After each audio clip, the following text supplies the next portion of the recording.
नमस्कार दोस्तों, कैसे हैं आप लोग। गाइस उम्मीद करती हूँ आप सब लोग बहुत अच्छे होंगे। सो नौकरी समाचार चैनल में आप सबका बहुत बहुत स्वागत है। सो भाई 8th पे कमीशन को लेकर एक बहुत ही बड़ा अपडेट निकल कर सामने आया है। सो आई थॉट कि आप सब लोगों के साथ डेफिनेटली शेयर करना चाहिए। सो क्या एक्चुअली न्यूज़ निकल कर सामने आ रही है, इस पर गौर कर लेते हैं। सो आ गई नई रिपोर्ट, इस दिन लागू होगा 8th पे कमीशन, बेसिक सैलरी में 50% की वृद्धि। तो भाई क्या न्यूज़ निकल कर सामने आ रही है, और आई होप कि इस चैनल से आप लोग जुड़े होंगे। और अगर आप लोग फर्स्ट टाइम विजिट कर रहे हैं तो definitely you guys can subscribe this channel, क्योंकि ऐसी इंपॉर्टेंट इन्फॉर्मेशन ना आपको इस चैनल के माध्यम से देखने के लिए मिलती रहती है। तो चलिए वीडियो स्टार्ट कर लेते हैं। देश के 1 करोड़ से अधिक केंद्रीय कर्मचारियों और पेंशन भोगियों को 8वें वेतन आयोग के लागू होने का बेसब्री से इंतजार कर रहे हैं, और उनके मन में ये सवाल भी आ रहा है कि नया वेतन आयोग लागू होते ही उनकी बेसिक सैलरी में कितना इजाफा होगा।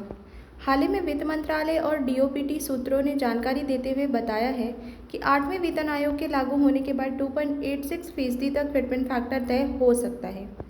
अगर ऐसा होता है तो कर्मचारियों की न्यूनतम बेसिक सैलरी में तगड़ा उछाल आएगा। अनुमान है कि लेवल 2 के कर्मचारियों की बेसिक सैलरी में करीब 50% की बढ़ोतरी हो सकती है।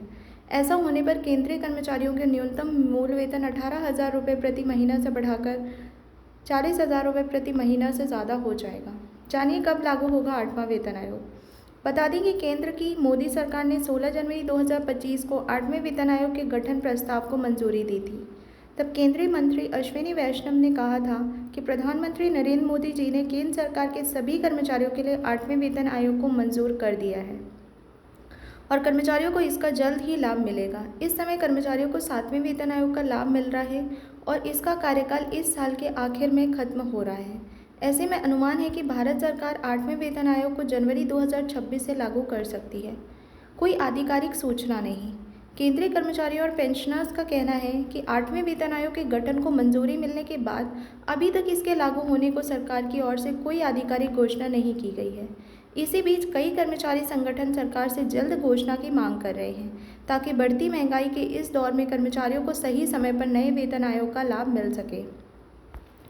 अभी तक केंद्र सरकार ने कोई स्पष्ट बयान नहीं दिया है। हालांकि वित्त मंत्रालय से जुड़े अधिकारियों ने संकेत दिया है कि सरकार 8वें वेतन आयोग को लेकर विचार कर रही है और जल्द ही इसको लेकर कोई फैसला लेगी। कर्मचारियों के वेतन में आएगा इतना उछाल। अगर 8वें वेतन आयोग की सिफारिशें 2026 में लागू कर दी जाती हैं तो अनुमान लगाया जा रहा है कि कर्मचारियों के मूल वेतन में 20% से 25% तक की बढ़ोतरी होने की संभावना जताई जा रही है। इसके साथ ही डीए, एचआरए और अन्य भत्तों में भी इजाफा होने की उम्मीद जताई जा रही है। इतनी बढ़ेगी पेंशन और वेतन। उम्मीद लगाई जा रही है कि एक सामान्य ग्रेड पे वाले कर्मचारी की सैलरी में 8,000 से रुपये से 15,000 रुपये तक की मासिक वृद्धि संभव है। इसके अलावा पेंशन धारकों को भी उसी अनुपात में लाभ मिलने की उम्मीद लगाई जा रही है। सरकार से कर्मचारियों की ये हैं उम्मीदें। कर्मचारी संघ और यूनियन का मानना है कि सरकार 2025 तक आयोग का गठन कर दे, इसकी वजह से सभी प्रक्रिया समय से पूरी हो सके। इसके अलावा कई कर्मचारी डीए को मूल वेतन में समाहित करने की मांग कर रहे हैं। वेतन आयोग लाभ चार्ट 1 से 7 तक। वेतन आयोग लागू वर्ष महंगाई भत्ता, डीए बढ़ोतरी, एचआरए बढ़ोतरी, अन्य भत्तों में बदलाव। पहला वेतन आयोग 1946 रुपये 25 से 800 तक बेसिक पे में बदलाव नहीं। लागू सीमित भत्ते। दूसरा वेतन आयोग 1959 डीए पहली बार नियमित हुआ। Tiffin uniform allowance. तीसरा वेतन आयोग 1973 डीए की अलग स्लैब रेट बनी। पहली बार एचआरए की शुरुआत। चिकित्सा और ट्रांसपोर्ट भत्ता शामिल। चौथा वेतन आयोग में 1986 में डीए स्वचालित स्लैब से जुड़ा। 15%, 20%, 30% स्लैब आधारित एलटीसी, सीसी आदि में सुधार देखने के लिए मिला।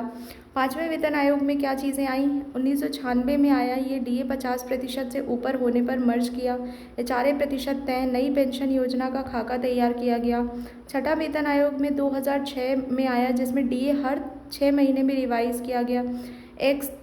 XYZ में 30%, 20%, 10% ग्रेड पे सिस्टम लागू किया गया। टीए बढ़ा। सातवां वेतन आयोग 2016 डीए प्रतिशत के बजाय मूल वेतन पर आधारित था, जिसमें एचआरए 24%, 16% और 8% क्रमशः ग्रेड पे हटाकर पे लेवल सिस्टम बच्चों की शिक्षा सहायता बढ़ाई गई। इस दिन सरकार करेगी 8वें वेतन आयोग की घोषणा। उम्मीद लगाई जा रही है कि सरकार 8वें वेतन आयोग की घोषणा जल्द करने वाली है। इसकी वजह से कर्मचारियों की आर्थिक सुरक्षा सुनिश्चित हो सके। महंगाई में भी लगातार बढ़ोतरी देखी जा रही है। वर्तमान वेतन संरचना में संशोधन जरूरी है। उधर पेंशन धारक संगठनों ने भी सरकार से मांग कर रही है कि पेंशन में अपेक्षित वृद्धि पर जल्द निर्णय लिया जाए। सोशल मीडिया पर कर्मचारियों की प्रतिक्रियाएं सामने आ रही हैं, जिनमें बताया गया है कि डीए बढ़ोतरी और 8वें वेतन आयोग की खबरें उम्मीद जगा रही हैं। हालांकि सरकार की चुप्पी चिंता बढ़ा रही है। हर 10 वर्ष में होता है नया वेतन आयोग का गठन।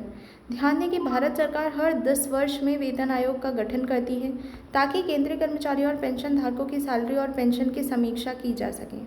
सातवां वेतन आयोग जनवरी 2016 में लागू किया गया था और अब 8वां वेतन आयोग 2026 से लागू होने की चर्चा की जा रही है। परंतु आने वाले समय में देखना है कि सरकार इस पर कब निर्णय लेती है। कोई भी ऐसी अपडेटेड इन्फॉर्मेशन आएगी या और भी मुझे कुछ जानकारी मिलेगी तो मैं डेफिनेटली आपको इस चैनल के माध्यम से ज़रूर अपडेट करने की कोशिश करूँगी। एंड आई होप ये वीडियो आप सबके लिए कुछ ना कुछ इम्पॉर्टेंस लेकर आई होगी। So please keep on sharing the videos, keep on loving the channel and thank you so much. आप लोग इतना व्यूज़ और इतना शेयर करते हैं, इतना प्यार देते हैं इस चैनल को। ऐसे ही जुड़े रहिएगा और ज़्यादा से ज़्यादा लोगों तक पहुंचाते रहिएगा। चलिए मिलते हैं अगले वीडियो में। अपना ख्याल रखिएगा। जय हिंद, जय भारत।